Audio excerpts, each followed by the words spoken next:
currently at mile almost 21 of 26.2 miles for this Honolulu Marathon 2023, and things are going okay. I had to slow down a bit because I have a couple blisters on my feet, I think, and just enjoying things though. Other thing, I saw a funny sign: if you peed a little bit in your pants, smile. So I smiled back, although I actually did not pee in my pants, but I was able to take a rest stop. They have the porta potties, so that was nice. Feel lighter, ready to go. But that is something with the race day you got to think about. Good thing is I'm hydrated, so that's wonderful. Only got a little bit further to go here on the home stretch. Here, gotta show you this real quick. This is awesome. Woo! Yeah. Good job. So, yeah, a lot of people out to support. This is really probably the toughest part of the race, going uphill. And then, thankfully, the last couple miles is downhill to the finish line. So that should be good. But it's a beautiful day. Got the sun out, but it's not too hot yet. And when the breeze comes, it's actually kind of nice and a little bit cool, because all the sweat helps to cool you off. So, doing pretty good. Looking forward to the finish line.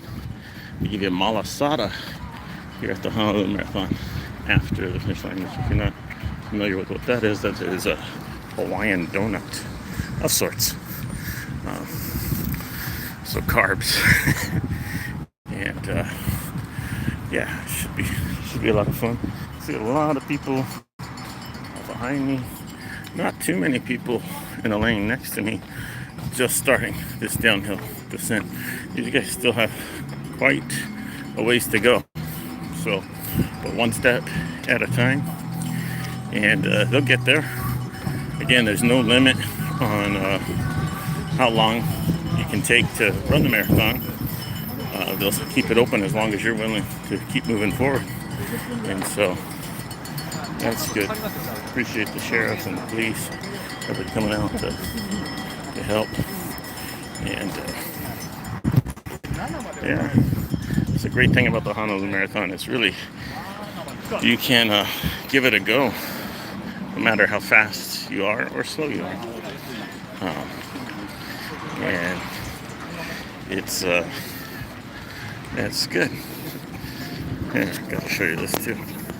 A lot of unique outfits and uniforms. I saw some guy was in a nude colored bodysuit. So other than his fanny pack, it's kind of funny. Everybody thought he was a naked man running.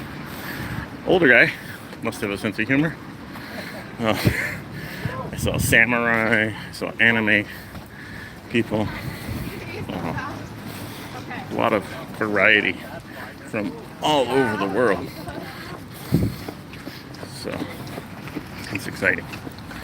And I'm just happy that I can be a part of this, that I get a chance to come over. I'm going to show you some other houses over here. It's a nice area. I don't know if you can tell, but those houses are built right into the side of the mountain. And that one is 1, 2, 3, 4, almost 5-story tall. Looks like it has a pool. 3 or 4 stories tall. These are amazing, the architecture that they can do that. Pretty steep their driveway, I would imagine. So, yeah.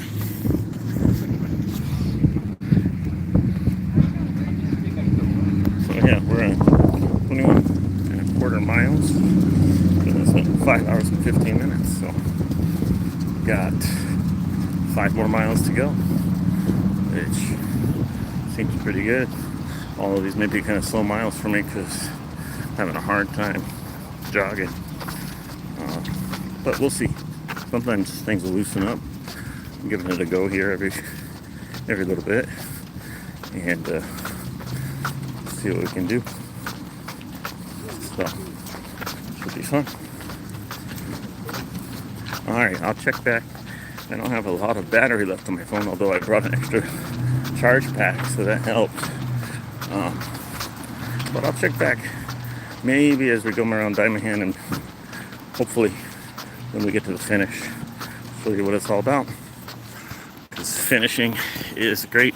Oh, I did want to just touch on one other thing. Safety is always a big priority. We have lots of ambulances here, medics, medical tents, but I have seen a couple of people that had to get taken by ambulance. Heat stroke by far is probably the biggest thing. People just get overheated and get dehydrated, and maybe don't drink enough or don't have enough salt or magnesium. Magnesium is very important for the heart, as is potassium.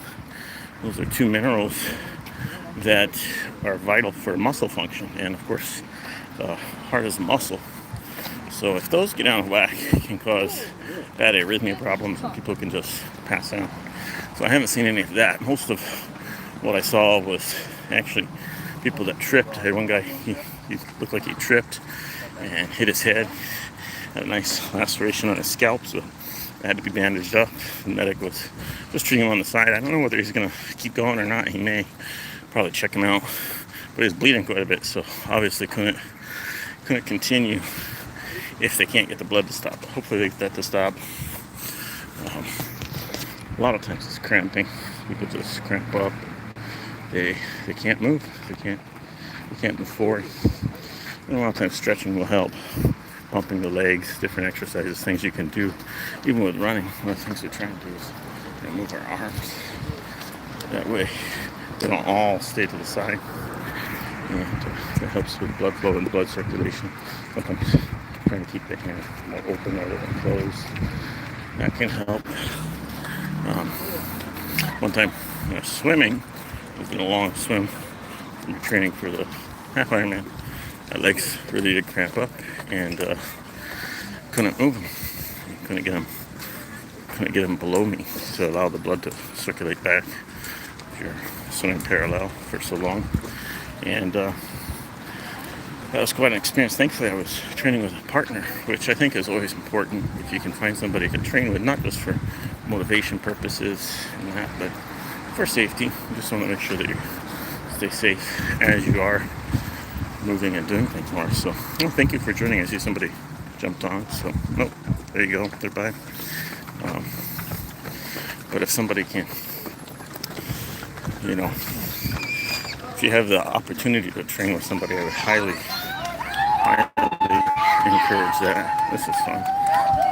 It's just wonderful to have family and support. Big accomplishment for people. It's a big deal. A lot of people that do it. Now, of course, there's people that do it, elite runners, and they'll do it in under 2.5 hours. I'm probably going to do this just above 6 hours. So they're running quite a lot faster than I am, which they don't have to worry about quite as much energy expenditure, actually, even though they're running faster. They're not out in the heat. They finish before the sun really comes up. And so it doesn't actually requires less energy when you run faster. Then you keep going, more likely to get dehydrated and that type of stuff. So I don't think I'll ever be in that elite category, but never say never. You just never know. But it's important for safety, I guess, going back to that, and the training partner. And when I had that episode where my legs cramped up, the biggest thing I learned, there's another wheelchair. You go, you got it. Good job. Good job. Right on. Amazing. Yeah. And just goes to show you anybody can do this with the right training and the right knowledge and education. You can do it. There really is no excuse other than if you don't want to do it. But if it's something that you want to do, there's no reason not to do it. Um, if you really, really want to do it. And it doesn't have to be a marathon. It can be anything. Again, just challenging yourself, I think, is so important. That's something my grandfather passed away this year, almost 102. But he always he told me he tries to learn something new every day, you know. And even though he was older, as he got older, he said he still tried to do a lot of the same things. He just had to learn how to do them a little differently. And you adapt and become smarter in how to do things. So, again, you don't want to do things in a way that's unsafe, but important to not at the same time don't go after your dreams if it's something that you want to do because of the fears. So really important not to let fear keep us from what is, I believe God's best for our life. That's one of the things with our clinic and what we do at Joyful Living is really believe trying to help people live their best life now, not to wait, but to live their life in a way that they feel like they're fulfilled, and it involves physical health, but also involves mental and emotional health. So it's important. Going back to when my legs were cramping, it was the hardest thing was actually not to panic. And like I said, I was fortunate. I actually had a swim buoy that I was training with that I could grab a hold of, and I had my training partner who was ahead of me, but I was able to get out not enough that he was able to come back and help me. But most people run into bigger issues because they begin to panic. And to be quite honest, here we got another ambulance. So just pray for whoever they're going to go visit, that they'd be able to help them. That it's nothing too serious that they'll be able to help them with, and that they'll be safe and okay. So the biggest thing is not to panic, and that's the first thing that you want to do when your body is betraying you, whether it's a muscle cramp or something else, especially when you're in the water and there's waves and other things. But what I had to do was just relax and realize that I had the buoy and I could float, so, and just to breathe, because you need breath. It's so important to breathe, because a lot of times you don't have enough oxygen. It's because you're not breathing. And to be quite honest, that's something I struggled with in learning how to breathe and doing swimming and running and different things. I was always able to do short bursts, and sometimes holding my health, that looks like a different EMS, so I'm going to go to the hospital. So pray for that person's safety and healing as well. So, but there's some amazing stories too of people that had something happen, and they come back the next year or later. They don't give up on their dreams. And I was going to say, you cannot allow fear to keep us from going after those things that I believe we're designed to do, and the things that we're supposed to do. And I'm not saying don't be wise. I'm not saying to do things recklessly, but I'm saying we really gotta allow that fear. We can't hold on to it. And I just found that in my practice, that fear actually causes a lot more problems sometimes than what the person is afraid of. And I can't tell you how many times I have somebody they're afraid of going to the doctor, they're afraid of taking a medicine, or afraid of COVID. COVID was a big thing with fear. And, they would stay at home, and actually social isolation caused more problems, not coming in to get a checkup caused more problems. I would say during COVID I had more patients, end up in a bad situation, not because of COVID, but because they waited too long to come in, or they were afraid. So that's something I've noticed that we gotta really actively combat. Hi, whoever joined, nice to have you. We're walking along in the Honolulu Marathon. I'll show you what's going on over here. But 2023 Honolulu Marathon. We're 22 miles almost into it, so on the home stretch, it's going uphill. Sorry, looks like my network, but you gotta allow that not to continue in our own personal lives. And also, I believe in our nation, around the world, there's a lot of fear. And so terrorists really play off of his people's fear. And sometimes if you can confront that fear, the thing that you're afraid of actually wasn't as bad as you thought.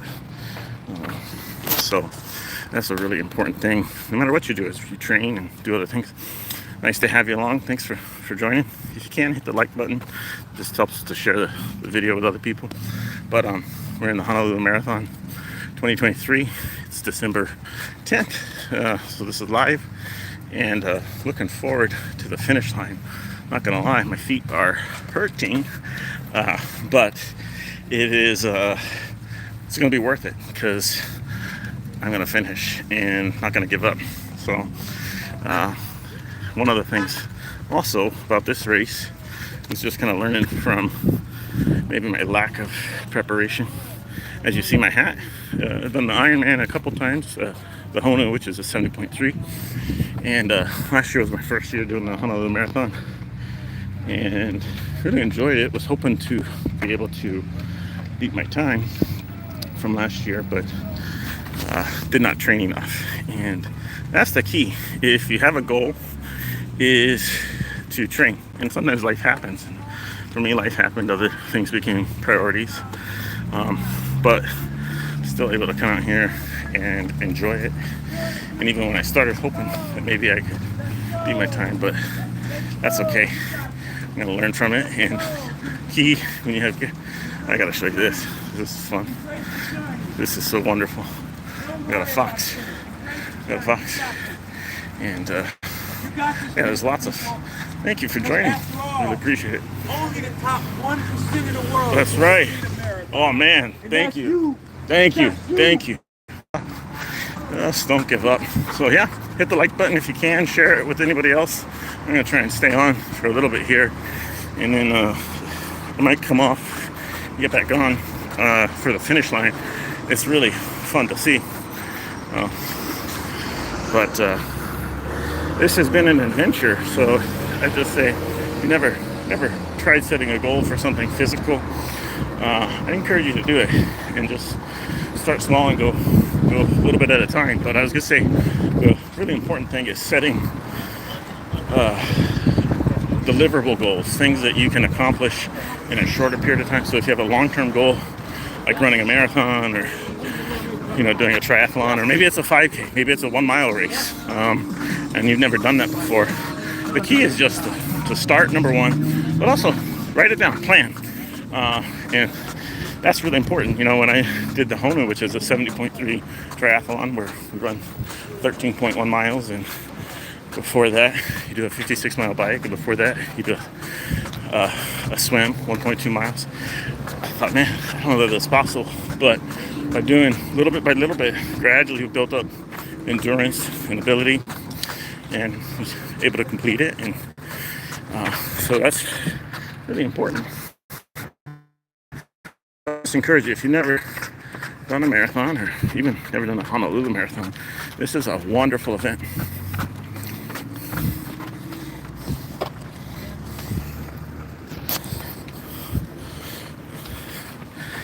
All right, guys, but I'll check back in with you in about, I don't know, I got about a little over 4 miles, so depending how long that takes, it could be another hour. But after uphill, it becomes downhill, so that's wonderful. You guys take care. All right, aloha, and God bless. All right, bye.